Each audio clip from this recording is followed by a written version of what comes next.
today I have a review for the Hourglass foundation. This is the Soft Glow foundation. It is a glass bottle with a pump.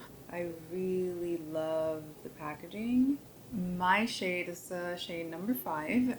For reference, I'm the shade number 4 on the Luminous Silk from Armani, and I am shade 4 also in NARS, which is Deauville. I'm pretty sure it is. I thought this might be a little too dark for me, but actually I think it's a really good match. It is $58, which is kind of expensive. Hourglass really does claim those luxe prices on their product. It is 1 fluid ounce, very standard for foundations, and it's good for a year after you open it, so 12 months. Claims to blur imperfections. They're really going for minimizing the look of pores, fine lines. It's a 16-hour wear. I am going to do a wear test at the very end, not for 16 hours, but for a very good amount of time. They claim it's a natural soft glow finish, non-acnegenic and non-comedogenic. It doesn't have any synthetic fragrances, no alcohol, no parabens, no gluten, and no talc. And the line is a vegan, cruelty-free brand. However, it does contain dimethicone and other silicones, so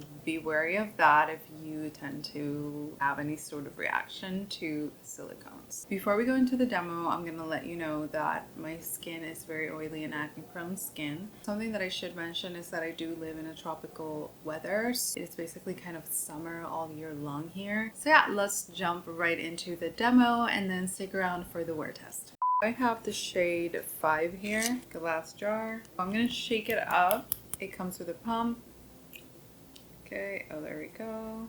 So it's not very runny at all. It stays put. This is way too dark for me. It looks peachy. The instructions say to just use a brush. They of course have a brush that they're trying to sell you with this, but I have a rounded brush right here. It's pretty dense. It's from Sephora, but it's really old, so everything has rubbed off, so I don't really know what model it is or what it is. It's just a normal semi-dense foundation brush. So I got the shade 5 because I used the Sephora shade matching thing that they use, and since I use number I think 4 on Giorgio Armani, then they recommended the 5 on this one. It might work.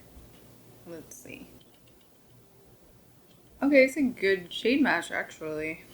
I had doubts. I'm gonna go in for a little bit more foundation just because I have very strong acne scars. So I want to see if it covers it more or less. I know it's a medium coverage foundation, so I don't expect it to actually cover everything, but let me pull my hairs here because then they're gonna say I had a facelift. If you know what I'm talking about, then you've definitely spent some time on TikTok.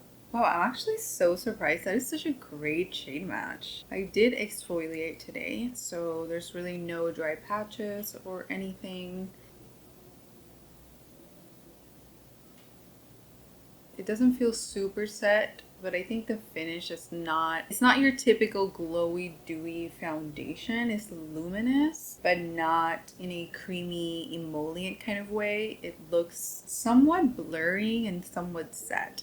Like you can see the side of my face does not look that great, and this one just looks smooth and evened out, and I don't feel like it looks luminous, but it doesn't look like creamy. I enjoy the finish. Let's use a sponge on the other side. I have a damp beauty blender, so let's see how it wears with this. Let me know in the comments if you're a beauty blender person or if you're more into brushes. Like, do you want to see both techniques or just one?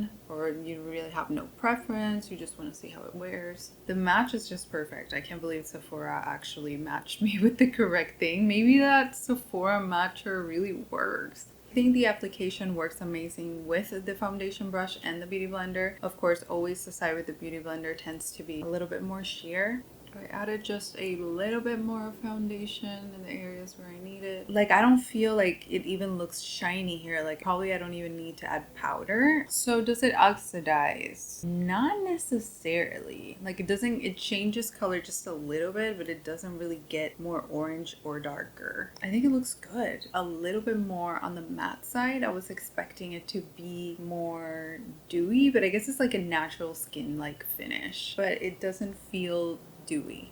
I'm gonna finish up with the rest of my makeup and I'll give you some final thoughts. So I have applied some concealer and some bronzer. What I want to show you is that I'm gonna set with the Kosas Cloud set. For me, since I'm really oily and I live in tropical weather, then I feel like I by obligation have to set. Okay, so yeah, I definitely flattened it just a little bit. I haven't applied any here. So I have from Hourglass, from actually their ambient collection, is the lighting blush. It's in the color Mood Exposure. I've had this for a very long time, and this is the mini size. I haven't even hit pan, so I don't really even think you should spend so much money on the full size when this one is perfect. I'm gonna add a blush. Let's see how that looks. Let's drag it up a little. I think the blush lays on top of it pretty well. So I do feel like I don't look super glowy like the foundation kind of claims. I did apply powder, but even before, I didn't feel like I looked super glowy. It's giving like a more matte. Of course, we're gonna see in the wear test to see how it wears throughout the day. Maybe I start glowing a little bit later. Stay tuned for the wear test coming up next. So I've had the foundation on for maybe 30 minutes. It's almost 12 right now, so I've had it on since like 11:20 or so. I did set it with powder, but I didn't put any blush or anything on top, just so we can see how it wears.